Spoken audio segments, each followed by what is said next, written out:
And good afternoon. If you're just joining us, welcome to Day 3, Session 3 of the 2024 Virtual National Workzone Management Conference. Quick note, if you're looking to ask questions of our panelists at any time, there's a question and answer section over in your console. Also, if you have any technical questions or issues, please fill them out in there. That is the absolute best way to reach all of us. And now, without further ado, I am excited to announce our worker protection through PPE, a subject that's near and dear to my heart. In fact, I wore some today just to make sure that our other panelists wouldn't bump into me. So very excited to be able to introduce our moderator, Martha Kapitanov, who is currently a transportation specialist on the FHWA headquarters Workzone management team. She's worked for FHWA for over 25 years, and in her current capacity, she provides leadership and guidance to the development and implementation of effective Workzone management practices and innovations on a national level. Martha is the FHWA lead for the Workzone Speed Safety Cameras Initiative, National Workzone Awareness Week, Access and Egress Points in Workzones Initiative, and manages a few Workzone safety grants. She holds a bachelor's degree in civil engineering from the University of Puerto Rico. Martha, take us away. Thank you, man. Good afternoon, everyone, or good morning. Again, I'm Martha Kapitanov, and I'm happy to be here on day 3. Unfortunately, today is the last day, but we have had a series of great presentations, and today we continue to have those in talking about worker safety. So for today's topic, we have Diana Jones, is the Director of Technical Programs and Development at International Safety Equipment Association, also known as ISEA. She is responsible for ISEA's technical and standard strategy for personal protective equipment, PPE, and technologies that enable people to work in hazardous environments. Diana also manages ISEA's position in the broader standards development environment through relationship with ASTM, ANSI, ASSP, ISO, and other standard development organizations active in the safety space. After Diana, we'll have Marshall Johnson. She from Virginia Department of Transportation. She brings over 25 years of expertise in environmental health and safety and currently serves as the Assistant Director for Safety at the Virginia Department of Transportation's Office of Safety, Security, and Emergency Management. Her diverse experience spans public sector safety consultant, construction, the maritime industry, and the medical field. She holds a bachelor's in nuclear medicine, a master's in hazardous waste management, and a graduate certificate in occupational safety and health, alongside specialized training in risk management, system safety, and various safety disciplines. After Marshall, we'll have Melody Nagam-Matut. She is in the Innovation and Technical Service Manager with the American Traffic Safety Service Association, also known as ATSA. She currently leads ATSA's new product rollout, provides technical support to ATSA's members, and is the lead for Area 2 under the 2023 Workzone Safety Management Grant Program. Ms. Matut holds a professional engineering license in the state of Virginia, with close to 12 years of experience as a transportation engineer in the public and private sectors. Ms. Matut holds a master's degree in road safety from Concordia University and is pursuing her PhD degree in transportation engineering at Virginia Tech. So with that, I welcome our presenters, especially Diana, to serve first. And before I forget, as Matt said, we'll take questions at the end of all the presenters. So please use the chat box to enter your questions. Thank you. Please start, Diana. Great. Thank you for the wonderful introduction, Martha. So I am going to talk about today about a couple of different PPE standards and what's going on and what's happening with them. But for those of you, before I jump into that, for those of you that might not know who ISEA is, I'm sure you're familiar with the standards, with the high visibility standard, the head protection standard that I'll be talking about. But ISEA is let me get the slide, whoops, make sure it's, go back, thank you, sorry. So ISEA is a nonprofit trade association, which is based in Arlington, Virginia. And our primary mission is to ensure that workers are equipped with the highest quality of safety equipment through the development of standards and advocacy. We represent over 100 companies that manufacture PPE and other safety gear. ISEA is responsible for developing and publishing ANSI ISEA standards, and these standards set the guidelines for safety equipment across a wide variety of industries, including construction, manufacturing, and healthcare. In addition to standards development, we work closely with US Congress and regulatory agencies to advocate for policies that promote safety and ensure that worker protection is a top priority. And in addition to that, we also provide several ISEA educational resources when it comes to PPE, which I've got a couple examples within my presentation. All right, so let me move on. What? I keep going. Can you go back? Sorry, I don't know why it's advancing twice when I click in it.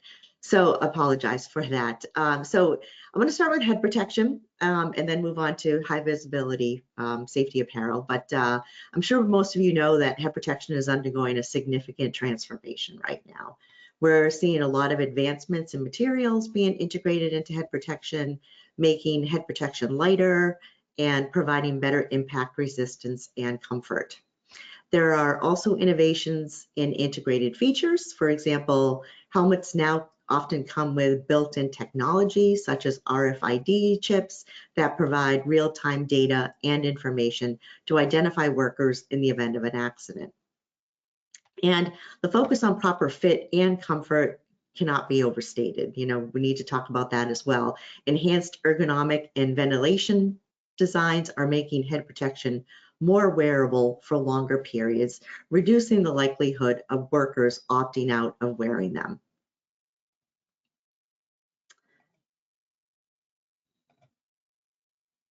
Hold on. Thank you. So with all these innovations and advancements comes a lot of confusion, which is what we're seeing out there in the field. So it's important to understand what these common misconceptions are that can lead to unsafe practices. So in a recent survey we did show that there's a significant gap between perceived and actual safety, with many of the workers overestimating the protection their helmets actually provide. The survey revealed a significant gap between perceived and actual understanding of hard hat versus safety helmet terminology. And a majority of the respondents believed that only the helmet style protection offers full impact coverage, whereas in reality, head protection cannot be judged based on just how it looks. Both hard hats and safety helmets are styles of head protection and can offer comprehensive protection when meeting the ANSI ISEA Type 2 standard.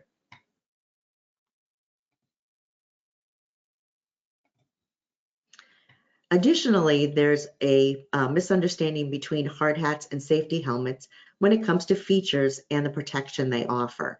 The perception in the field is that safety helmets offer more safety features than hard hats, and that only helmet style head protection offers impact protection on all sides.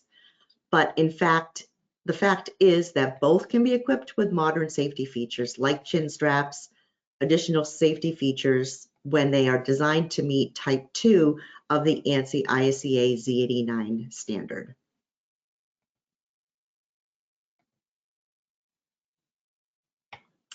And there's also significant confusion with standards. Our survey showed a significant portion of respondents believed that the EN 12492 offers more protection than the ANSI ISEA Z89.1 standard.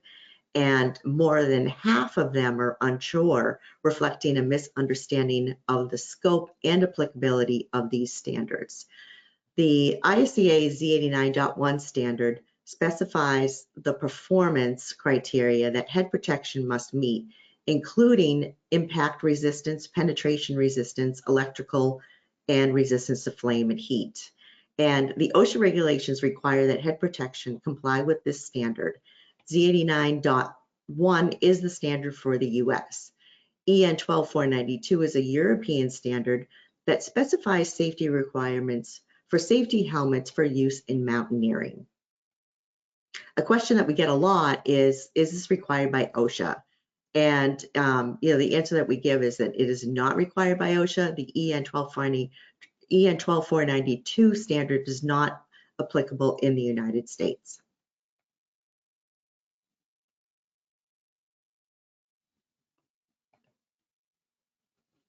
So let me get into some of the addressing some of the misconceptions. Type 1 head protection are designed to provide impact protection from blows to the top of the head, right? As well as protection from lateral impacts and penetration from objects that might fall from above. Type 2 head protection provides the same level of protection as type 1, but it also provides protection against lateral impacts from the front, side, and rear. With a type 2 head protector, there's also an option for a chin strap, which is currently in the standard. The EN 12492 testing requirements provide a slightly larger top impact zone for mountaineering and climbing helmets, while the EN 12492 helmets provide this additional top impact protection when it's compared to the ANSI type 1 hard hats or head protectors. The standard is not equivalent to the ANSI type 2, and it doesn't provide the same lateral impact that a type 2 helmet provides. So understanding these distinctions is vital for proper equipment selection and use.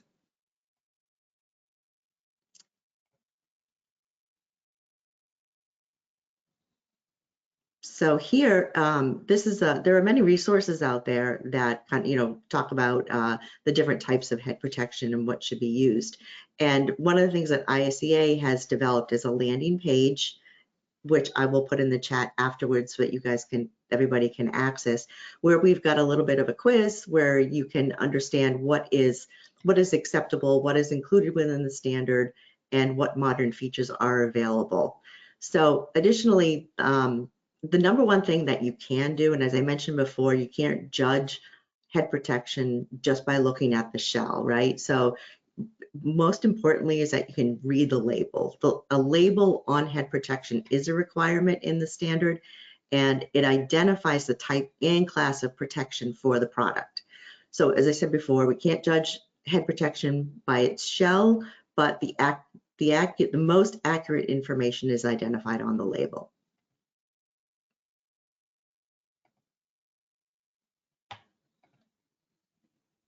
So what's coming next for head protection? The Z89.1 committee is currently working on the next revision of the standard, which is expected to be released sometime in 2025. Since the standard isn't final, these are pending updates that I am going to share today, and these are not final until the standard is approved by ANSI. The standard will introduce enhanced testing protocols, and for head protection that meets the additional protection, it will be identified with a plus marking. So the standard's still going to maintain the type 1, type 2, class E, C, and G as it is now, and provide protection from falls, in addition to protection from dropped objects and side protection and electrical protection. The added protection for type 1 is going to include additional shock and penetration testing, along with a mandatory chin strap and retention system effectiveness, otherwise known as roll-off testing. This roll-off testing focuses on ensuring that the helmets stay securely fastened to the wearer during an impact. For type 2 head protectors, the chin strap is also going to be mandatory and required to meet the new retention system, aka roll-off testing criteria. Now, remember, these are pending updates and are likely to be in the next edition of the standard, which will be released in 2025. And another head protector standard that you may have heard of that's out there, this is not an ISEA standard, it's an ASTM standard, and it was just recently published this year. And this is a ASTM standard for protective helmets worn by pedestrian roadway workers. So the scope of this standard specifies requirements and testing for protective headgear worn by individuals who work on roadways such as public safety personnel, highway workers, towing, recovery, and Department of Transportation employees. The minimum requirements for a protective headgear to meet this standard are listed on the left. These address impact protection, chin protection, external projections, stability, retention system strength, horizontal field of view, and eye and face protection.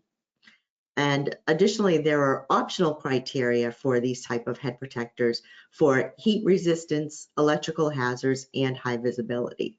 At the current time, we're not aware of manufacturers having, any manufacturers are producing these types of safety helmets. They might be in the process of development, but we're not aware of anyone that has actually produced them. And at this time, we're not aware of a public sector that is requiring this, but I do wanted to make you aware of this standard. And if you have any questions, we can put you in touch with the developer of the standard. All right, so moving on to, that's head protection. If you have questions, we'll get them, at the end of the presentation. So let's move on to high visibility, which I'm sure you're very familiar with the ANSI ISEA 107 2015 standard. So in 2020, there was an updated version released, which I'm going to cover the updates from the 2015 edition to the 2020 edition. The 2020 edition incorporated a few changes with accessories, labeling requirements, and it introduces measurements for nighttime luminance. And it also introduces specific criteria for single-use disposable coveralls. We are right now in the process of communicating with the FHWA to determine how we can get the latest edition of the standard updated into their current regulations, because right now the FHWA MUTCD references the 2015 edition of the standard.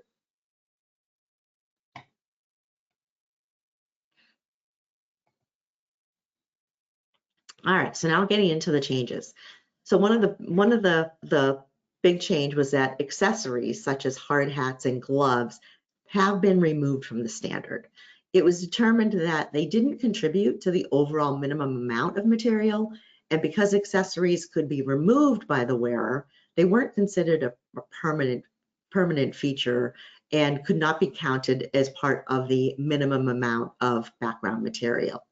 So certainly an employer could require high visibility accessories to augment the high visibility garments, and the high visibility criteria for helmets and safety gloves are included in the respective PPE performance standards. I do want to mention that there are no changes to the types and classes of apparel in the 2020 edition, and those have remained the same, which I have listed here on the presentation.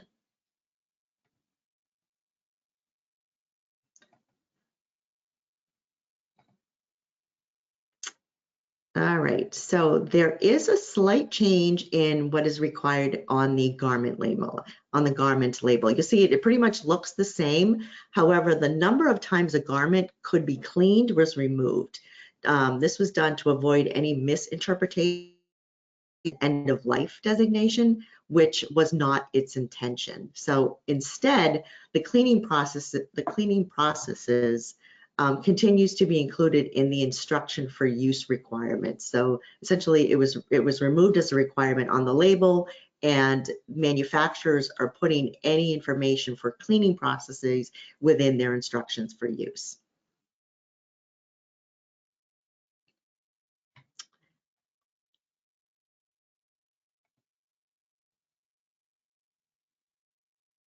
There we go. Yeah, there's a little bit of a delay. Okay, so next we're moving on to, I just go back. Is that possible?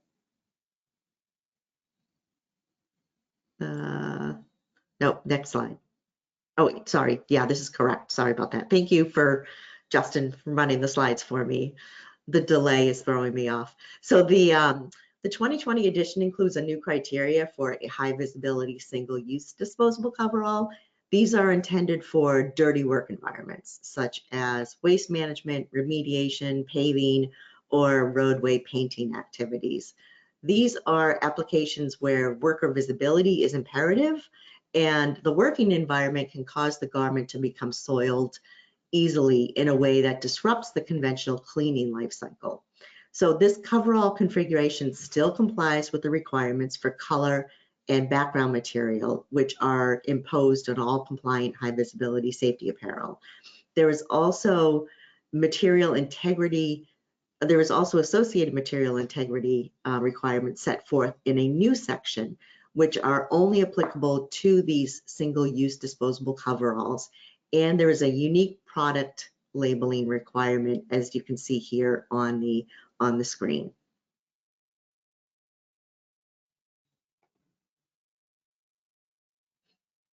And then the last large change, which is an optional testing requirement for overall luminance.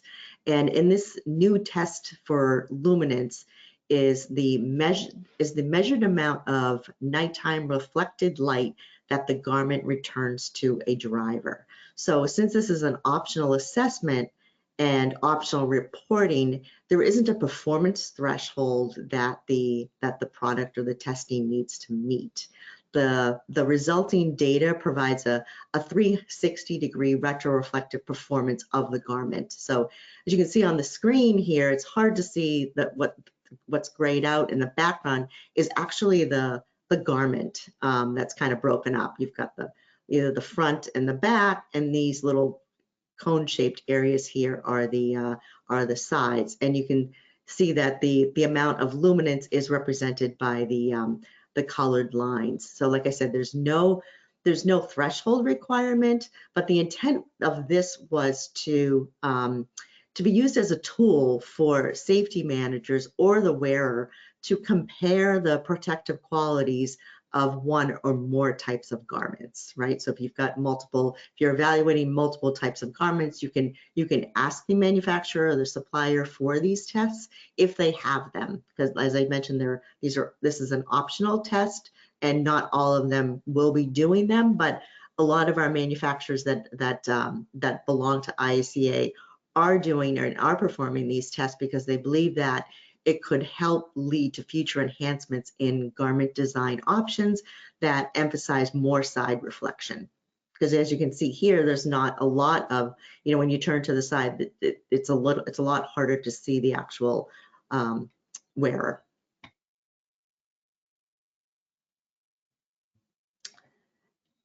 All right, and then so what's happening now? Let me move to the next slide here.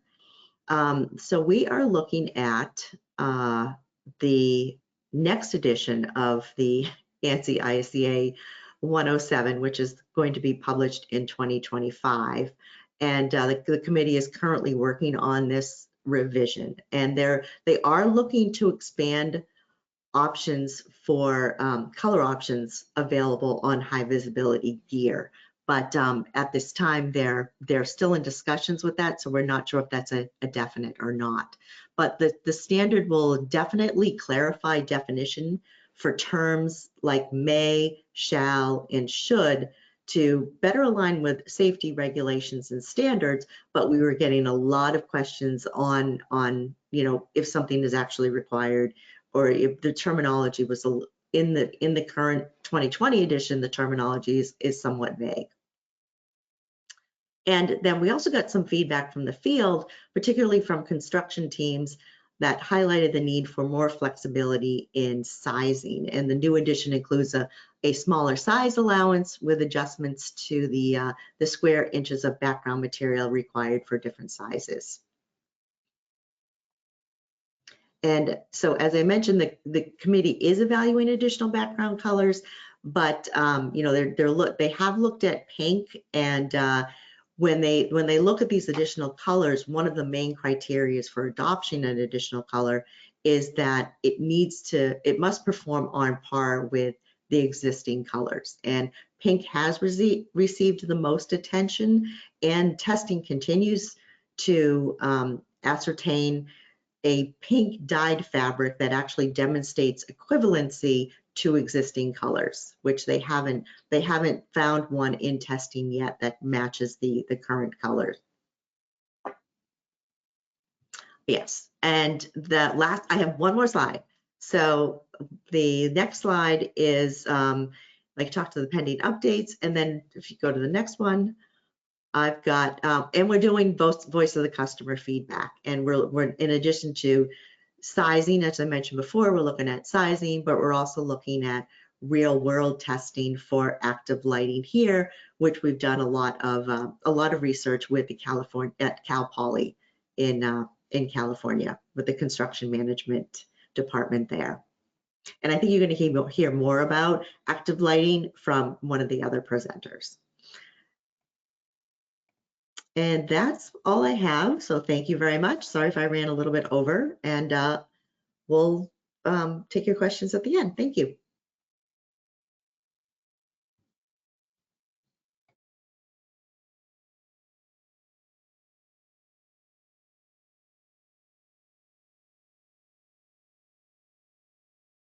You're good to go, Marshall. Okay, thank you. I'm sorry, I was having a computer issue for just a moment. Good afternoon, everyone. I'm Marshall Johnson. I'm just going to tell you a little bit about VDOT's story and how we got started. So we did in September of 2020 actually transition and retire the traditional hard hat and moved into the new safety helmet. But our story actually started in 2016. And at that time, we evaluated what was currently on the market. So we evaluated, I think there was approximately 7 different types of safety helmets that were commercially available. We did testing with our high hazard group, which was our bridge inspectors, our bridge construction folks. We rolled that out with about 500 helmets.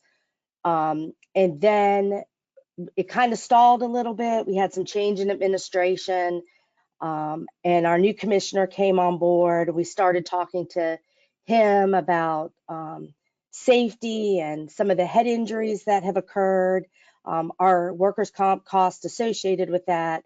And then in July of 2020, after doing a little bit more, kind of refreshing some things back up, doing some more pilot studies, reevaluating what was available, he gave us $1.1 million to invest in our employees to go ahead and transition over into the new style safety helmet.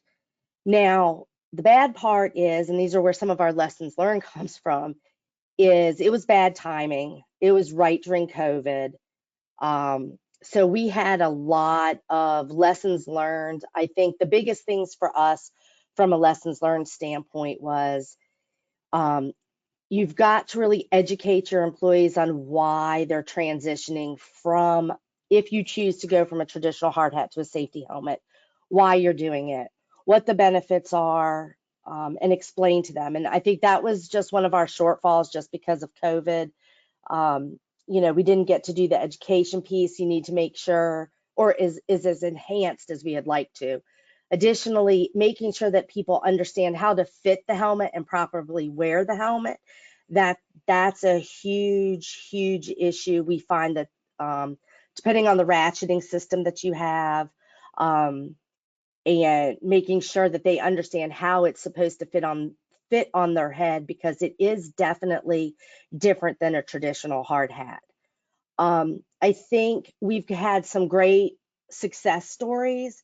VDOT does not require our contract partners to wear a safety helmet. We fall back on the OSHA standard where we require them to do a hazard assessment and they determine what type of protective headwear they need. But a lot of our contract partners have switched over to a safety helmet. And we've had some success stories. We've had 2 different tree contractors that if their employees hadn't been wearing a safety style helmet, because of the way that the event occurred, probably they would have been killed, or had significant head trauma. We had a asphalt partner paving contractor who had an employee that was hit by an errant vehicle. You know, nobody goes 55 miles an hour, so it was 55 or plus. When he arrived at the hospital, they basically said probably one of the only reasons he wasn't as in bad shape as he was because he had on the safety style helmet. We personally have had a couple really, I don't want to say that anytime somebody gets hurt, it's not a success story, but we had one individual, we were in a work zone, we were at the edge line, a large box truck came by. The truck kind of encroached into the roadway, into the travel lane where our employees were working. The mirror clipped one of our employees in the head. The helmet was damaged. It did knock our employee down. Fortunately, he did not sustain a head injury. He did hurt his ankle from falling, but I'll take an ankle injury over a head injury any day. And then we've had a couple close calls with some of our folks being out on emergency response on the interstate and having sort of similar things happen. So those are some of the success stories, some of the lessons learned. But I do want to say that for the most part, you know, it's not one size fits all or one size fits most. So one of our biggest struggles has been head configuration and circumference for our employees. So these are two individuals that you can see here. The gentleman on the left of your screen physically cannot get our safety helmet down on his head. So our problem here is head circumference. On the right side of the screen, this gentleman has more of an elongated head, so it kind of sits on it. We can get it on, but it doesn't provide enough protection. So if you come to my office, I have every manufacturer's helmet that they make, because we tried to see what we could fit. We have about 20 employees out of 8,000 that are not able to wear the traditional sized safety helmet that we have here. So we have worked with our manufacturer. It's been about a year process, and we are now ready to move into what is, we call it the extra big head, but this helmet was designed, we worked with our manufacturers to make a prototype helmet. And you can see in both of these pictures that we are able to fit our employees. So the head circumference from here is larger. And then we have a lot of people that are kind of right at that limit where they're not really necessarily comfortable in the largest size that we have. So they're kind of borderline. And we've pulled some of those in to do some testing on these prototypes. So we had them here in August. This is the final prototype. It fits, all the accessories fit. And to my knowledge, we're getting ready to, all the components, the testing has been done so that it meets all the standards, and we should start production any day now. So I'm hoping to see the larger helmet here in the United States, hopefully by the first quarter of 2025. So that's kind of the future where we're at. That's been the biggest stumbling block for us, is ensuring that it fits on all of our employees. As Diane said, some of the other future things that are going on in VDOT, we have a research council that we work with a variety of different colleges and universities, and we've done a couple new studies. One study, we still don't have the report back yet, was lane intrusion with a vibrating and lighted vest. It was a success. You know, our limit right now is we only have 6 vests available. We're trying to get with the manufacturer to develop more of those, but it was basically a lane intrusion alert from, you know, over a mile away to be able to say, hey, these trucks lost their brakes, they're coming down the hill, let's get out of the way, let's get to your rescue area. The other big initiative that we have going on right now too is VDOT, in conjunction with our research council, is looking at lighted apparel. And we're looking at lighted apparel for the employee. We're looking at lighted colors. In the Commonwealth of Virginia, we do have some codes that don't allow us to use certain colors of lighting. So we're looking at lighting color, we're looking at placement on the body. Would it just be your torso? Could it be torso legs? Could it be torso legs or arms? Or any other wearable lighting that might help in low light conditions, at least bring attention to our employees so that they maybe can be seen going forward. So that's pretty much what's going on in Virginia.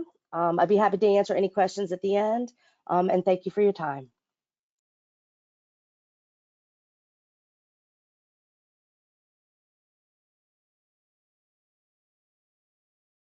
Thank you. And again? Yes. Good. Can you hear me? Yes. Alrighty. I'm waiting for my slides to load. So, waiting for my slides to load, but meanwhile, good afternoon, everyone. I am again AKA Melody Machu, and I am the Innovation and Technical Services Manager with ATSA. For those of you who might not know of ATSA, ATSA stands for the American Traffic Safety Services Association. Our core purpose is to advance roadway safety. So we do this through our member base of over 1,500 member companies, through our various events, whether it's chapter meetings, annual meeting mid-year, and other events. So next slide, it's taking some time for the slides to change. Okay, so before I dive into the bulk of my presentation, I'd like to mention two PPE specific publications that ATSA developed under the previous round of the FHWA Work Zone Safety Grant. The first one being a poster that provides helpful hints on situations when it is appropriate to use specific apparel using sample pictures and easy to read bullets. The second publication is a brochure that provides examples of safety apparel in different wear conditions, which allows the reader to visually compare their apparel and to determine when it is a good time to replace their safety apparel. Both publications are available in English and Spanish, and they can be found at the National Work Zone Safety Information Clearinghouse website. I've also included the QR codes in the presentation that brings you directly to the publication's website. So, you know, we've heard in depth about the standards from our previous panelists about, you know, PPE and hard hats. And for my presentation, I was asked to talk more about some of the innovations in the PPE. And when we're talking about PPE, we're also talking about, I mean, Marshall just referred to it like lighting, whether it's lighting on the garment or actual external lighting, you know, that helps improve work zone visibility and safety. So that will be a good bulk of my presentation that I'll be talking about. And so basically, when we're talking about work zone visibility, there are three focus areas. We want to make sure that the motorist sees the workers or sees that they're going through or adjacent to a work zone. We want to make sure that the workers also, you know, expect or can see approaching traffic. And we also want to make sure that workers are, you know, can see their surroundings and can be seen, you know, by their coworkers and, you know, can be seen by active tasks that are being done. So why PPE, right? So I mean, in simple terms, we use PPE to improve visibility. Simple.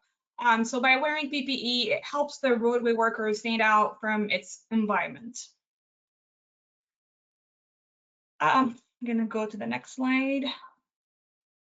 Oh, you go back. Righty. So, we're all familiar with the MUTCD, and I'm not going to really go like in depth about it, but MUTCD provides, does address, provides some provisions about PPE for workers and flaggers. There is a requirements for all workers that are in the right of way, that are exposed to traffic or construction equipment to wear high visibility safety apparel with a minimum of class 2. There's also a requirement for flaggers to operate, to operate under like a lit conditions, to have their station illuminated at night. And then it is also, the MUTCD does recommend for flaggers to wear class 3 apparel at night. However, as we all know, those provisions in the MUTCD at the national level, they are minimum requirements. So states can go above and beyond that, which takes me to the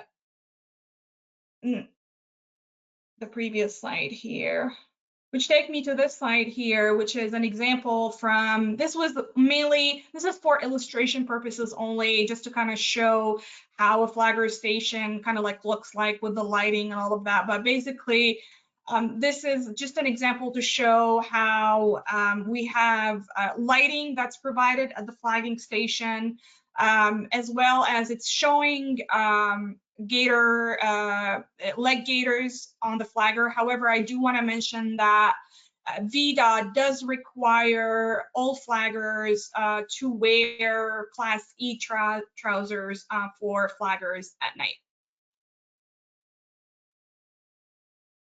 So this is just showing an example of, again, like, if the purpose of PPE is to be visible and to stand out from your environment when it's soiled, or it's lost its retroreflective capabilities, or even you've lost that vibrancy in the background colors, it's not serving its purpose. And these pictures are kind of showing that, where you see, on both the left and the right picture, the workers actually blend in and they're not standing out from their environment, which is putting their safety at risk. So in terms of innovations in PPE, the other panels kind of like alluded to it. There is various market ready devices that are ready when it comes to like PPE. One of them is on the left side here. Like you can see, there can be like some attachments added to the hard hat, like a lighting source that provides greater visibility for workers at their location. There, similarly on the right side, you see we have a halo light type of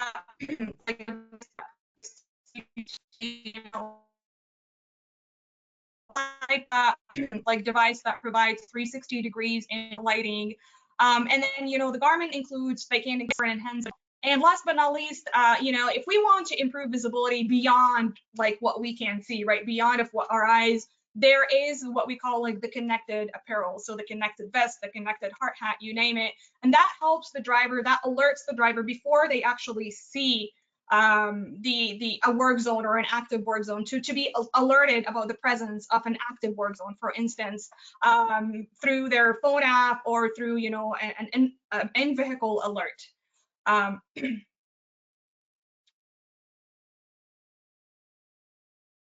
So, continuing with the lighting theme here, we have external, so at the work zone, we can think of like two different types of lighting. There is what we call a presence lighting, and then there is a task specific type of lighting. So the luminance, and I'm not gonna get, because lighting is a whole science, but there is specific type of like lighting levels that can be required or specified by certain like jurisdiction or states.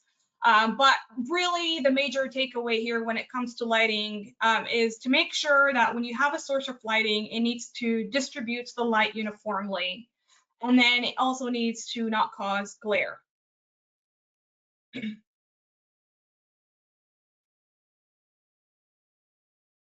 So this here serves as an example. So on the left side, so we call like the balloon lighting example. So on the left side, this kind of shows you how a balloon light looks like and how the light is emitted, so around the area.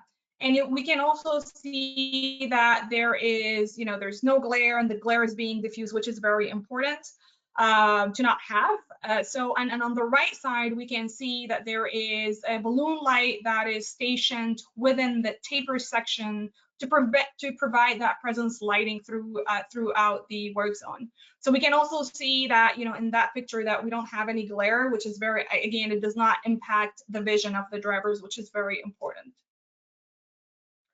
So this table provides an example. This was provided by North Carolina DOT, and it shows they've developed specifications for presence lighting at work zones. And again, generally speaking, the goal of presence lighting is to increase visibility of workers and temporary traffic control devices. In other words, up your work zone, increase the visibility of your work zones, and to help the driver navigate through and around the work zones safely. So we talked about, devices that exist or products that are on the ground. But another fairly new product, which is a tethered unmanned aerial system with a lighting source. So think of it as a drone, but it's not really a drone because it is tethered and it can't move laterally like a drone. So there is like this product that you use. There's a lighting source that you fly it up the air, and then it's tethered with a cable that's connected to the power, to a power like source, and it can go up to, I believe, 80,000 feet above your work zone, and it helps like lit up your work zone.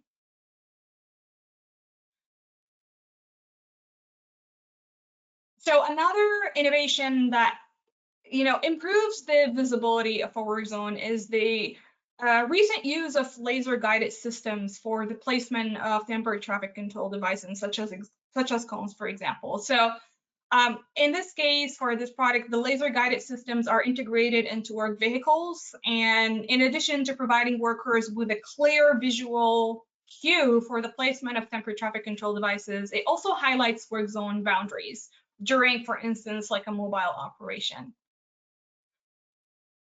And last but not least, in terms of lighting, we can also place lights on vehicles.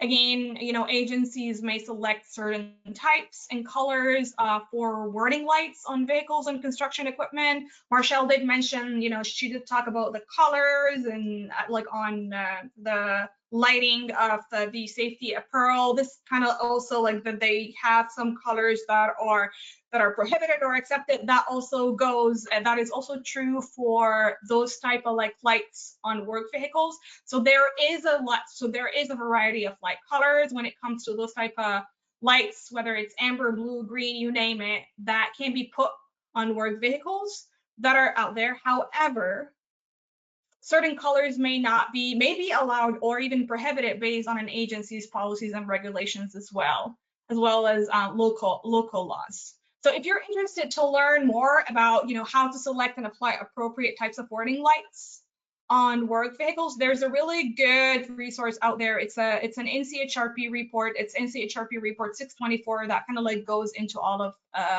into more information. So I just want to mention that the majority of the products that I mentioned to you during this presentation were featured in ATSA's new product rollout program. So if you want to discover about the latest and greatest innovations in roadway safety, I would like to invite you to scan this QR code, which will take you to ATSA's new product rollout website. We have like product descriptions, we've got like videos, and you can find much more products that are in the roadway safety space featured on that webpage. So two last shameless promos here. I talked about the new product rollout program. So if you have introduced a product within the last 2 years, consider joining our program, the new product rollout. The deadline to apply is November 15th. And it is the program is exclusive to our exhibitors, which takes me to my second shameless plug, which is our ATSA's 2025 Convention and Traffic Expo, which will take place in Orlando, Florida from February 28th to March 4th. And we will have a ton of products on the show floor, as well as great speakers, and plenty of opportunities to network. So that would bring my presentation to an end. Thank you very much.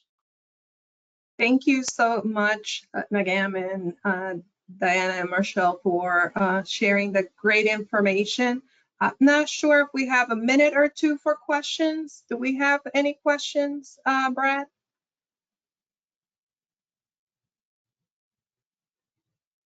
Thanks. Just looking here. One question, how soon do you think we might have a more broad standard, and this might be more directed towards Diane, in the US that would cover helmets? We do have the ASTM standard, but that seems kind of very niche. Hi. Oh, great. There I am. So the next edition of the Z89.1 head protector standard is going to provide that additional kind of those additional features with the mandatory shin strap, the extra testing for lateral impact, the roll-off testing, and so forth. So that will cover everything that you know, that is required for a you know, like what you're seeing now, and which is causing a lot of the confusion for that safety helmet type. So that'll happen. That standard will be releasing in 2025. Thank you. And just to remind people, some of the presentations will be posted later on with permission of the presenters. This information from today's session may be posted as well. So Matt, back to you. Thank you, everyone. All right, thank you very much. Fantastic session. Folks, this one's going to end right now. And so get ready to click on your next link, and we'll be getting ready for the WorkZone Data Exchange update. Thank you.